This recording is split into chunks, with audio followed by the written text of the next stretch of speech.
Quando você falou pros seus pais que eu vou trabalhar com esporte, tipo, eu decidi, cravei meu pé aqui, que é o que eu quero como carreira. Teve um apoio deles, eles também ficaram meio assim, tipo, filha, isso é jogo, você tem certeza? Cara, isso foi a coisa mais fácil da minha vida, porque eu já tinha terminado a faculdade. Sim. Já trabalhava, eu era coordenadora na minha área, né? Trabalhava com moda. Então, assim, eu já tinha passado por todas aquelas etapas de estágio, tal. E eu já tinha mudado efetivamente de vida, assim. E quando eu falo mudado de vida, eu falo de sair de uma condição de fome mesmo, assim, durante a minha adolescência, que foi uma época muito difícil, assim, que o meu pai sofreu um acidente, a gente não tinha mais pensão, a gente tinha que, enfim, minha mãe tinha 4 filhos para criar e sustentar sozinha.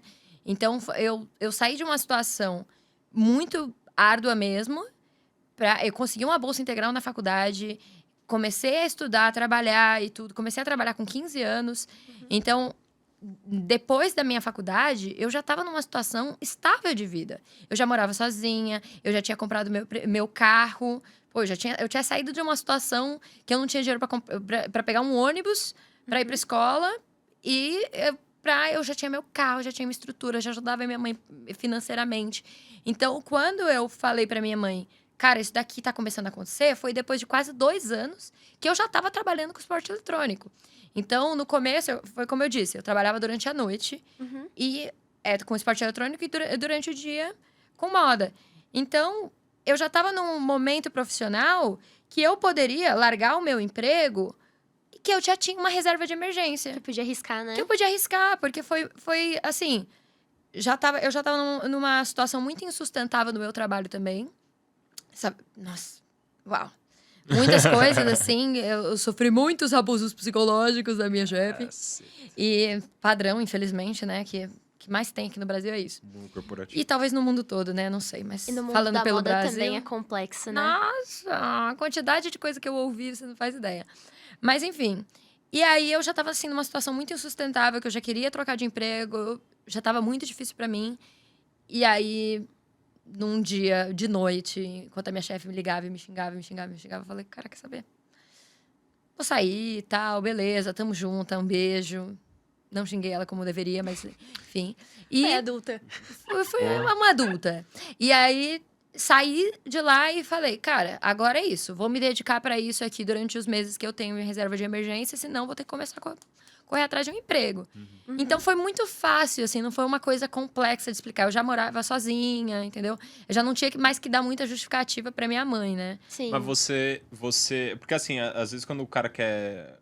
A pessoa quer virar pro player, ele chega pros pais e fala, me dá 1 ano pra me provar. Você se colocou um limite assim, tipo, ou foi um limite financeiro? Foi um limite financeiro. Ah, entendi. Foi, porque, querendo ou não, eu já pagava minhas contas. Sim. Então, eu tinha que ter um limite ali do quanto... Eu tinha um limite... Eu sempre fui muito organizada. Não sempre. No início da minha faculdade não era tanto, mas eu fui muito organizada com dinheiro, principalmente depois da faculdade, porque, nossa, durante a faculdade foi muito difícil, que eu tinha... Eu tinha mini TCC todo semestre na faculdade. Olha, se você quer fazer faculdade de moda, eu já vou te avisar, não é barato. Mesmo que você não pague mensalidade, que nem eu não pagava, mesmo assim é caro pra caramba. Sim. Esses mini TCCs, o TCC no final do ano. Meu TCC eu gastei um carro popular, sem brincadeira. Não um carro popular de hoje em dia, porque o carro popular hoje em dia... Não é popular. Não é mais popular. Só é carro. Só é carro, exato. Então, assim, na época foi muito difícil financeiramente. Então, eu tive que ser muito regrada e organizada pra pagar tudo que eu tava devendo, não sei o que lá, comprar meu carro, me organizar. E aí, eu tinha um dinheirinho guardado. E aí, eu falei, beleza, eu tenho X meses aqui que eu consigo. Não lembro quantos eram, mas era pelo menos uns 6. Que eu consigo tentar investir aqui nisso. E foi o tempo que eu comecei a me coçar mesmo. Que eu comecei a correr atrás de coisa. E foi muito... Assim, os planetas se alinharam muito, cara. Eu falo que eu falo que eu tive muita sorte, porque foi num momento muito bom que tudo aconteceu. Que aí foi na época eu apresentava pra GameWise, que era onde a gente organizava esses campeonatos. E aí a gente começou a crescer muito os nossos campeonatos. E aí a gente começou a fazer os campeonatos junto com a X5. E aí foi muito legal, assim.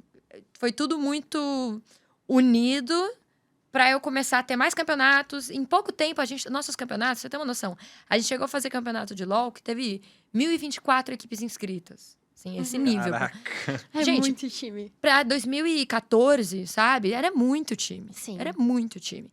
Então, assim, os nossos campeonatos começaram a fazer muito sucesso. Porque a gente tinha um diferencial que os campeonatos ainda não tinham. Que era essa questão de eu apresentar, de eu fazer as entrevistas pós-jogo com os jogadores. Então, a gente queria trazer essa parte mais de entretenimento nos campeonatos. Então, o nosso campeonato, ele era mais legal mesmo, assim. Uhum. Então, a gente... Uma dinâmica ali diferente, né? Então, assim, foi uma época de crescimento também, né? Foi na época que, pouco depois, o CBLOL começou a fazer por conta própria, né? A Riot começou a fazer por conta 2015. própria CBLOL. Exato. E aí, na época, antes disso, a X5 que fazia, né? Sim. Então, foi bom, porque aí, naquela época, a gente se uniu com a X5, porque a X5 ficou em maus lençóis, porque a gente já começou a pegar vários campeonatos. É.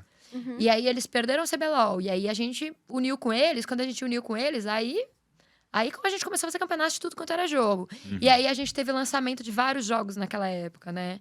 E... Um dos seus primeiros foi Rainbow Six, não foi? Não. Não? Rainbow Six foi bem depois. Porque Rainbow eu lembro, eu não sei porque eu conecto você muito com Rainbow Mas Six, é porque cara. o Rainbow Six eu fiz desde que lançou. Ah, é isso. Isso, é eu fiz desde que lançou o Rainbow Uhum. Six. Mas isso, Rainbow Six, se eu Foi não me 18? engano, foi... Não, 2016. Se eu não me engano, o 16. primeiro campeonato que eu apresentei de Rainbow Six foi 2016. Foram os primeiros campeonatos. Uhum. Então, ou foi 2015, não, acho que foi 2016, tenho quase certeza. Não me falha a memória.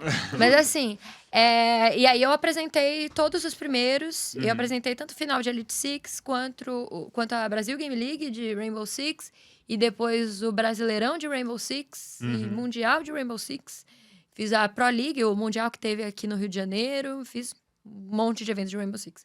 Por isso. Mas no começo, lá em 2013, 2014... eu comecei com FPS menores, tipo... Crossfire. Até antes disso, tipo, Warface, Sudden Caraca. Attack. Nossa senhora. Tinha muito mais, tá? Mas o Crossfire, Point Blank. A gente fez até World of Tanks. A gente fez FIFA World. Você lembra o que era o FIFA World? Era um FIFA online. Nossa Na senhora. época. Que era de PC. Nicho do nicho do nicho. A né, gente fez cara? muita coisa. Tipo, World of Tanks, que hoje em dia é grande o jogo, Sim. mas ele não tem muito competitivo até onde eu sei. Hoje em dia, pelo menos, eu nunca mais vi. Mas a gente fez na época. Aí a gente fez o Smite quando lançou também. Smite. A gente fez assim, aí a gente fez League of Legends. Putz.